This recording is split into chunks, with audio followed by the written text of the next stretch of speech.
Happy Homebrew Wednesday.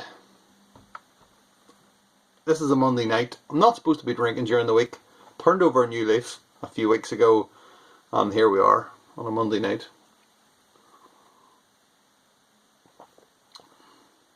That is the Blackberry Berliner, and I've taken a bit of a liking to it. I mean, I did like it before, but I think I left it too long because I was keeping the keg, obviously, as I said during the video, for the time whenever the weather came back, which did come back. But I think the blackberry flavour is starting to go. However, it is tasting more like a kind of a Berliner, which is what it is, I suppose. But it's got a nice colour on it, so it's super clear as well too. So yeah, I'm taking a real shine to it. I was trying to get through the keg, basically.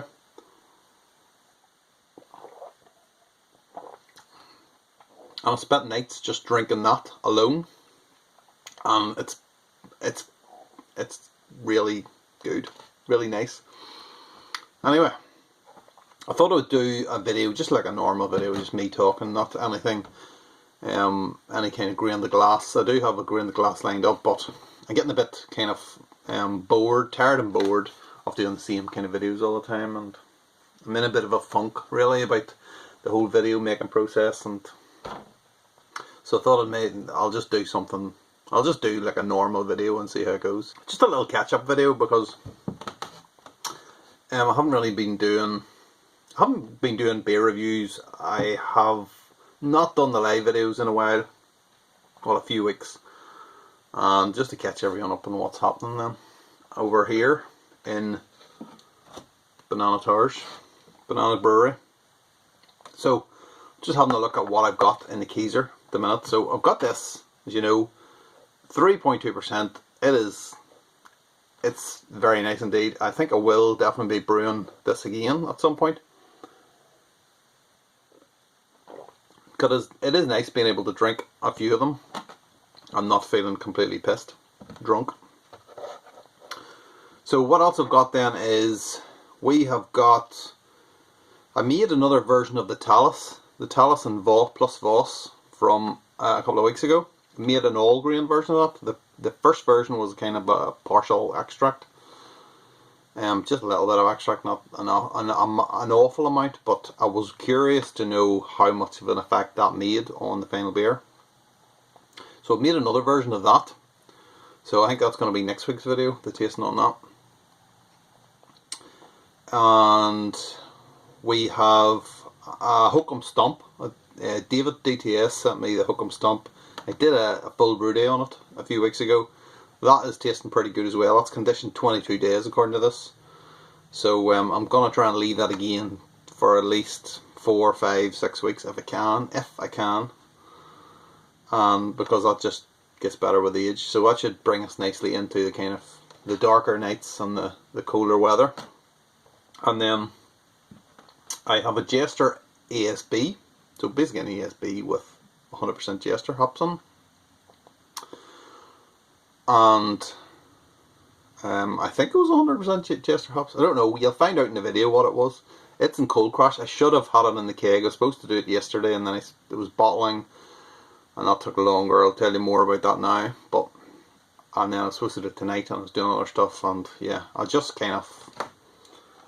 just been busy. What can I tell you?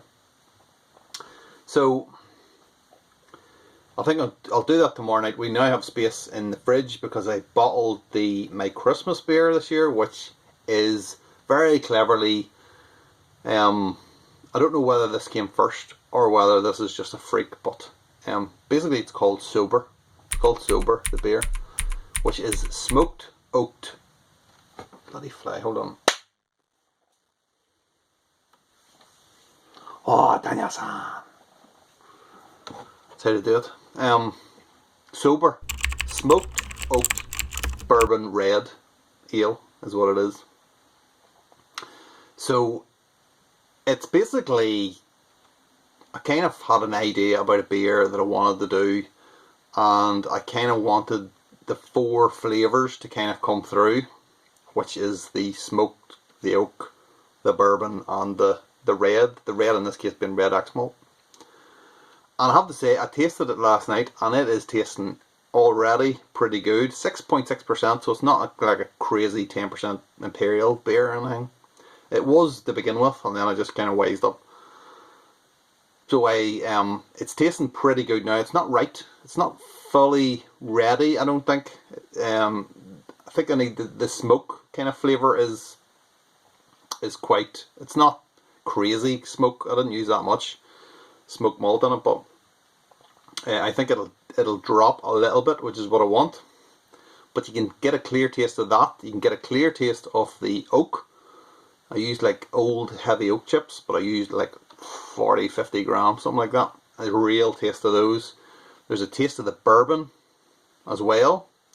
I find that the bourbon, when you mix bourbon and the oak chips, I do anyway, but you get a real taste that's almost like, it almost reminds me of like vanilla or something like that. But it's tasting pretty good. And then finally is that red X malt, which is in there too, and it's this kind of nice, sweet, kind of, I want to say toffee, but that wouldn't be doing it kind of justice, but it's really good. It's looking good, basically, for that beer for Christmas. I think it's going to be absolutely ace. However, it's not that straightforward. So I bottled it last night. I used the iTap over there, and it was a disaster. And there's no two ways about it. It was a complete disaster. So basically it just turned into a foamy mess, and I lost so much of the keg to foam. And that thing is not supposed to do that. Now, it was coming out of the keg really slowly, which is probably the reason for it. I couldn't get a good flow on it, and it just was just disastrous. And as a result, I think I'm not entirely convinced that the bottles that I've done are carbonated properly. I did do two. Fortunately, I did most of them in glass, but I did do two in plastic. And it's not bad, actually. It's kind of better than I thought. But I don't know that we'll know for sure until I open them. So I'm going to give it maybe a couple of weeks, maybe. Let's say 2 weeks. And the end of the month. How about that? End of the month. And we'll crack one of the bottles open, one of the glass bottles, and we'll see. But potentially I might have to try and uncap, put a bit of sugar in, and recap if I'm not entirely happy with it. Now, I'm pretty sure I've done that before and it's turned out okay, but if anyone has done that recently and can remember what happened, let me know. But I'm sure I have done that before, but I can't remember how the beer turned out. I think it turned out okay, but we shall see. There should be a bit of yeast, I would imagine, still in that, even though that's been in the keg for, it's in front of me here, 33 days that's in the keg now. It was in the keg and then I bottled it last night, so I'm really hoping that I haven't messed it up, because this could be a spectacular beer if I haven't messed it up with carbonation on that, because that would be the biggest letdown of all time. If I got to Christmas and I was looking forward to this beer and I cracked it and it was just flat, because that's just the worst. It'll taste nice, but it's flat, and that will be a big disappointment. So yeah, I didn't have to bottle everything, okay, so there's a whole story to go with it. I mean, I should have not bottled the entire keg when I seen the amount of foam that was coming off it, but I just wanted to get through it, because number one, I've got a beer, that ASB, which has been crashing for, I don't know, 4 days, something like that. So I wanted to get that one into the keg. But I also I had an issue with the adapter. Now, this is the adapter you get with the iTap. So this is the one for the PET. The one that I had the problem with is still on there. It's the one for the glass bottles, which is basically the same as this. except it has a bit of metal on the bottom. And the problem I had was that the way it works is that when this is on, you basically pull the handle round like that to lock it. So it locks the bottom of the bottle with the kind of O-ring on the top itself, and it seals it. And then you can press the button for the gas, and the gas will flush out all the oxygen, and then you can obviously bring the beer in. But what was happening was that the thing, you see that line there? So that's actually two pieces together, but that is on tight. That is not easy to get out. You can't get that off. But the problem with the other one was that it was very easy to get off. It was just basically every time you turned the handle round, it pushed the bottle up, and then this bottom half just came down a bit. So then when you press the gas, it was just pishing out. And then obviously when you're trying to bottle it, there was just water all running everywhere, or not water, but beer just running all down the sides of the bottle and all. So in the end, I had to actually super glue the thing together, and it seemed to work. But I think a combination of that and the fact that we had my wife had our nephew and niece over. They were staying with us that night and basically all the next day, which I didn't know anything about until like it was there, it was happening. So yeah, I was kind of a bit stressed out about that because I wanted to brew as well, and I'll tell you about that in a minute as well. There's so much to talk about here. I think I was just a bit stressed out. I just wanted to get through it. I was just like, my mind was just focused on, I am gonna get this shit into the bottles, whether it kills me, I don't care. We're getting this into the bottles.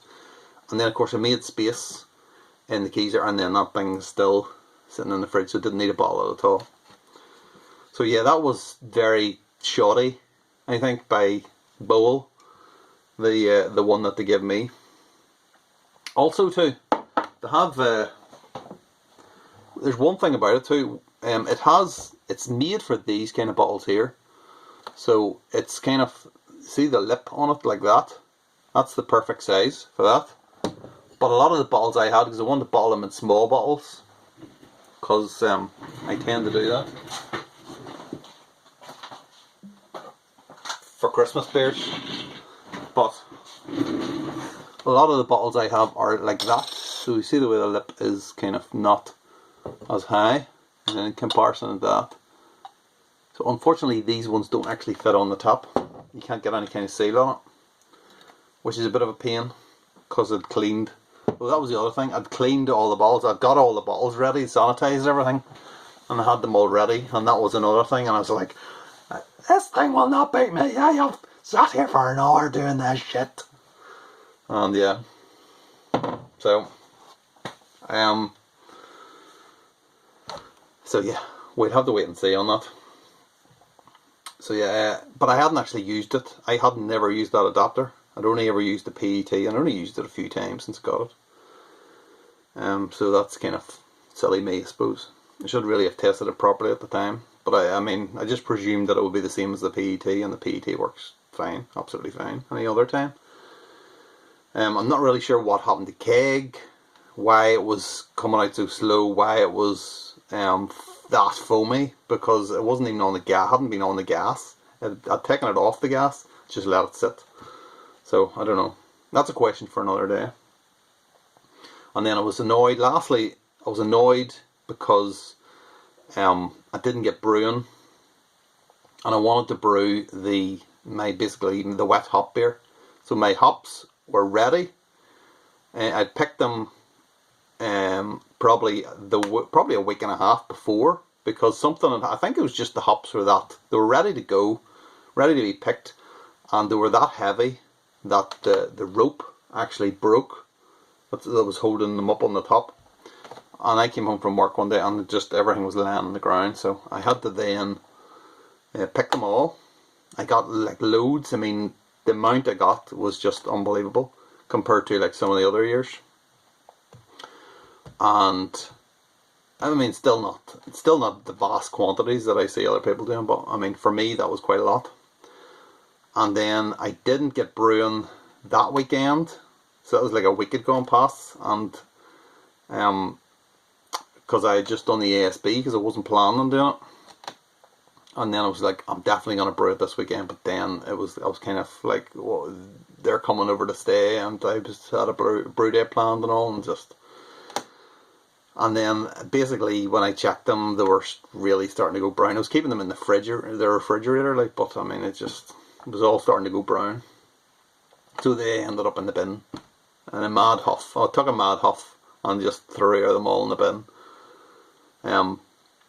What I can do potentially is that I've actually found a wild hop plant just up the road on my many travels. So, and there's loads and loads of hops. So potentially I still could do a wet hop beer with that if I just pick them before the farmer cuts that hedge. But so it's still potentially we could be on for that. But we'll have to wait and see. So that's 16 minutes. I mean, I don't really know what I've been rambling about for 16 minutes, but I thought I would get this video out anyway. So happy Homebrew Wednesday. I will see you next week. I'm going to make an effort to put out a video next week, which is going to be the Talus one. Bloody love hot Talus. Spoiler alert, the beer is bloody brilliant. Cheers.